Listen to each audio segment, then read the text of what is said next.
Hello, Elite Travel. This is Emily speaking. How may I assist you today? Hi, I have a group visit to plan, and I wonder whether you could help me decide on which hotel to book. I've narrowed it down to either the Winchester, the Royal Hotel, or the Star Hotel. I'm wondering if you have a recommendation. I would be happy to help. Those three are excellent choices. If everyone is booking hotel rooms independently, an easy way to do it is online booking. The Star Hotel offers online bookings at no additional charge. It sounds fine. Yeah, and you can even book the gorgeous sea view rooms if you act quickly. I'll consider that. It would be great since we're mostly first-time visitors to the area to get a nice view of the water. Now, are there handicap-accessible rooms? Yes, all three options have access for the physically disabled. Great. I should also mention that we'll be on a tight schedule, so we won't have much time to go out for meals. Which of these hotels serve food?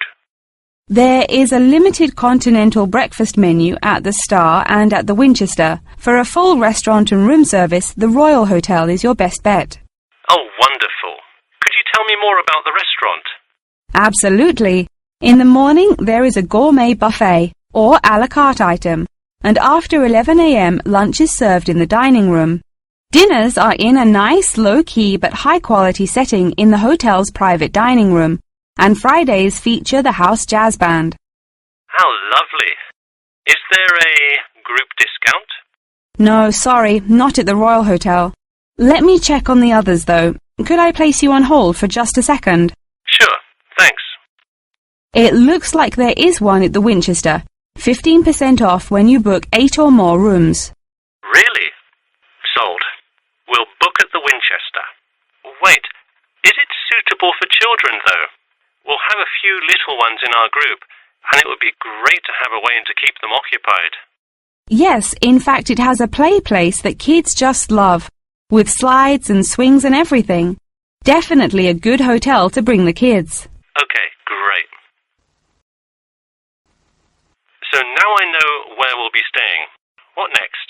Should I go ahead and book transportation and assign rooms and everything? Well, for now there are only a few things for you to take care of. We will hold a block of rooms for you as soon as you send a deposit. I recommend booking as soon as possible, so you probably want to send the invitations as soon as you know how many rooms to hold. Oh, right. Okay. I'll send the invitations and put down the deposit. Is there anything else I should take care of? Great! And don't worry about this now, but sometime before you arrive, do let us know if you'll be requiring our transport service to and from the airport. I'll make sure to let you know. Does that incur a service charge, or perhaps a tip, or some presents to show our gratitude for the personal car service? Oh, don't worry about it. It is a free service, so if you would like to tip, you are welcome to do so. But hotel drivers do not accept gifts. Thanks for your help. My pleasure. Enjoy your stay at the Winchester.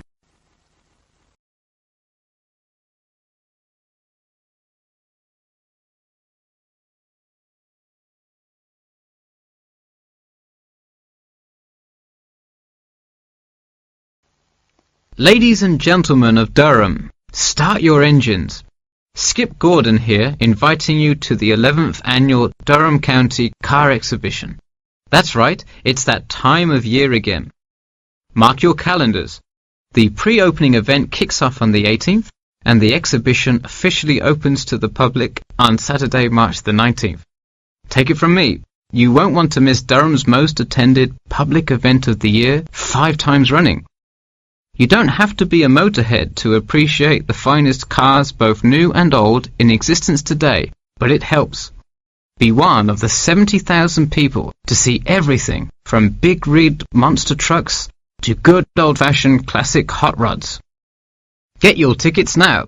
Admission is £10 for adults and £5 for children during off-peak times, and £20 for adults and £10 for children, and senior citizens on weekends and for full-day passes. Come see vintage classics, bid in the auctions, and even test out a few on the Winners' Circle racetrack.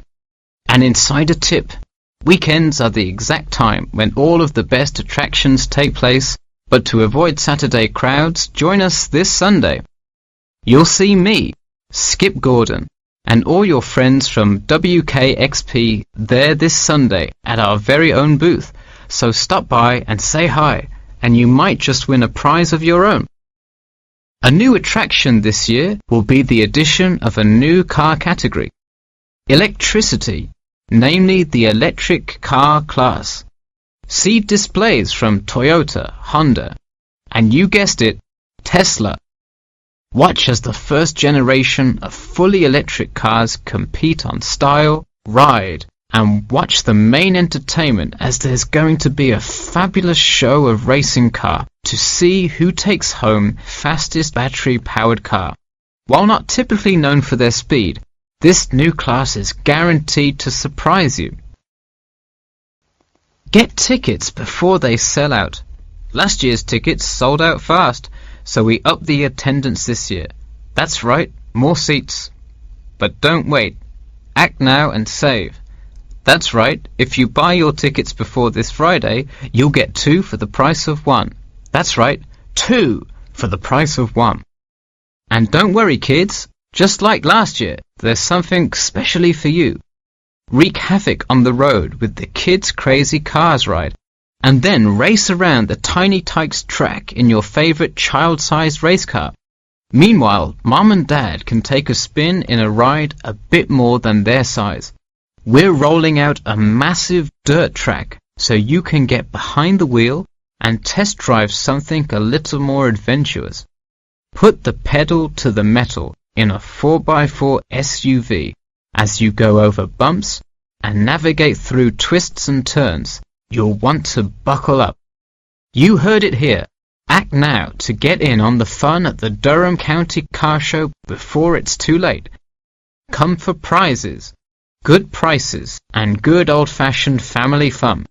We had a lucky draw for a new car last year, but this year our main event is the Monster Truck Rally, where one lucky fan will win a chance to experience the thrill from behind the wheel, well, next to the wheel, as they ride with legendary driver Smash Tate, feel the speed firsthand, and talk to a living legend in a true, once-in-a-lifetime opportunity.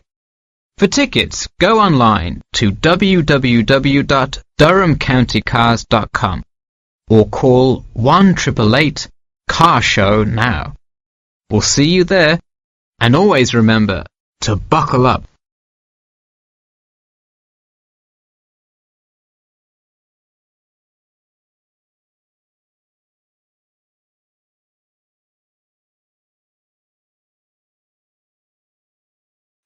Hi, Professor Jameson. I was hoping we could talk this week about choosing courses for next semester.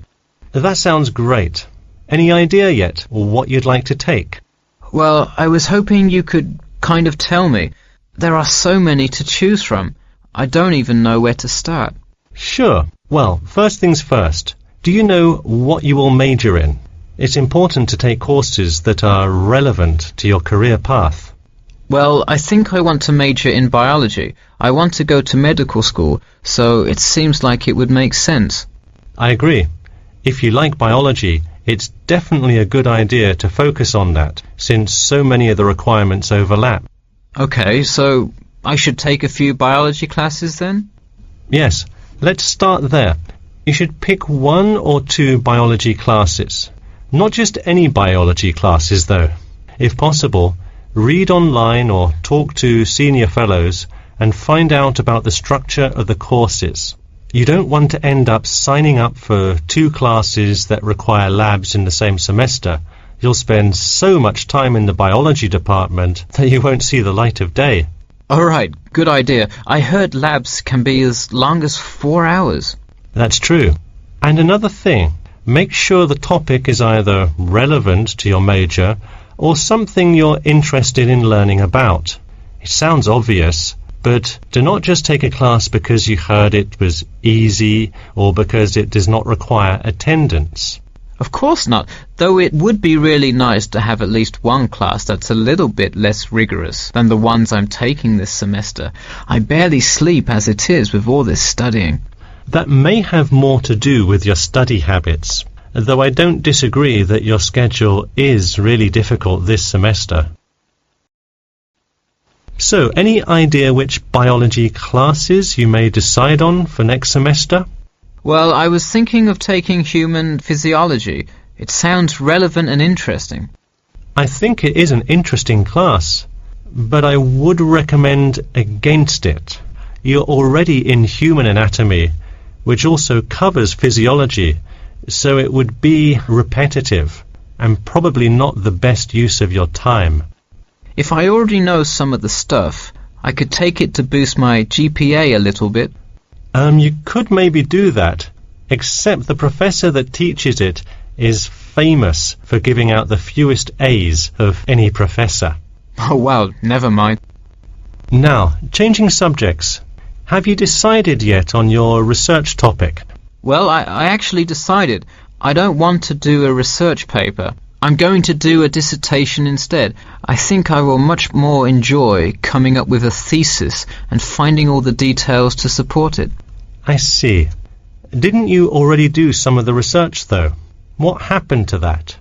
Well, I started doing research. Then the more data I collected, the more complicated things got. I realized I would have to take a lot more steps to randomize the sample, and then I realized I would need to control for more factors. I see. What kind of data collection did you do? I interviewed employees at the water treatment facility after Professor Dickinson recommended it. I understand. Well, the research paper could be much more outside work, but it may be worth it if that is what you're interested in. No, I am a lot happier just doing the dissertation. That's fine with me. Just remember, you need to finish your first draft and send it in soon. It's already the middle of February. Oh wow, it is, isn't it? I just have to finish it by the end of March, right? Yep, but don't forget, the date will really sneak up on you. Okay, I'll make sure to set reminders in my calendar. And who do I talk to about registering my dissertation? You should go to the department office and then talk to the secretary. I thought I needed to talk to the department head. Not for registering. If you need help developing your dissertation, that's when you should go to the department head. Ah, I see. And who would I see about getting access to the database of past research on my topic? That you can find in the computer lab, specifically in the office. You'll have to ask a lab technician to give you access. Okay. Well, I'll go ahead and get started on that then. Thanks.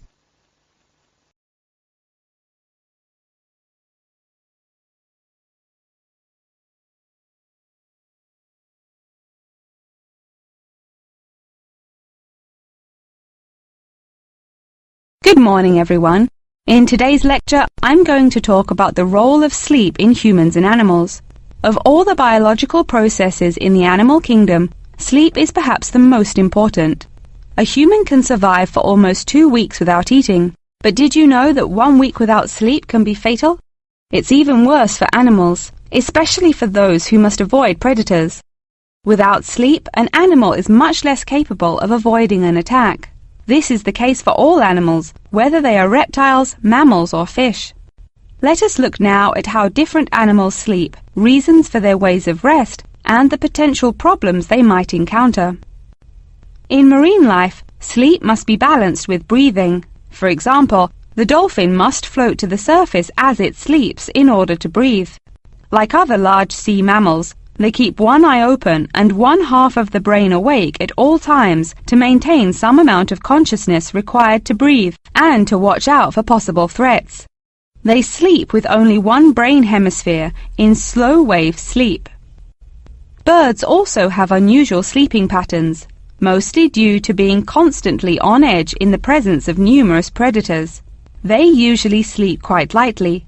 For example, Swainson's thrush, also called olive-backed thrush, is a medium-sized thrush that takes hundreds of naps during the day, each of which lasts just a few seconds.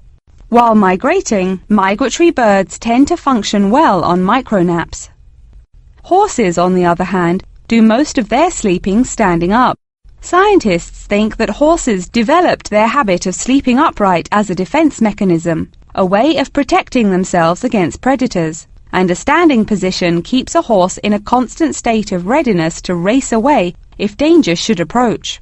Also, horses do occasionally take short naps lying down. Horses are heavy animals with big muscles, but their bones are surprisingly delicate, so lying in one position for a long time could well injure a horse.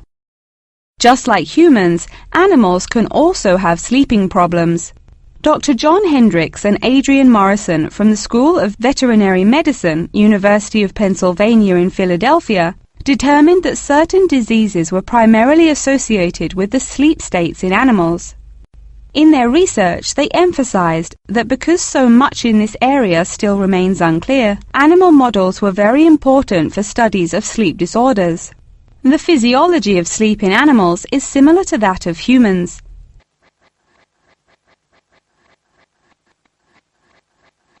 But why do we humans sleep? Researchers and scientists believe it helps us organize our memories of the day, that sleep acts as a kind of filing system for the brain.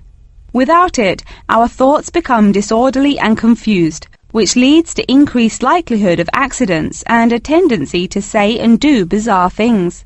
Researchers also believe that sleep plays a key role in learning. We sleep so that the brain can integrate new knowledge and form new associations. Because of the similar sleeping pattern to that of humans, rats are often studied in order to increase our knowledge of human physiology. In one study, rats were kept awake for almost 2 weeks and their behavior was observed. Researchers found the sleep-deprived rats could hardly remember anything of what they had been taught that day. For example, one rat had been taught to recognize pictures of various Parisian landmarks in order to receive food. Pressing a button below a picture of the Louvre would result in food being released, and so forth. However, when deprived of sleep, they would press buttons seemingly at random. In addition to rats, the fruit fly, a small insect that feeds and breeds on spoiled fruit, also has been used as a model organism, and thousands of scientists around the world work on it. But why was the fruit fly chosen to be studied? It was for practical reasons. The most important one is that the relationship between fly and human genes is so close that the sequences of newly discovered human genes, including genes that show a susceptibility, can often be matched against their fly counterparts. This provides an indication of the function of the human gene and could help in the development of effective drugs to help people with sleeping disorders. Therefore, many scientists today choose to study the genetic structure of the fruit fly, which could make a particularly important contribution to the understanding of developmental processes in humans. In conclusion, sleep is a necessary part of life, not just for humans, but for the entire animal kingdom. Now, I'd be happy to answer any questions you may have.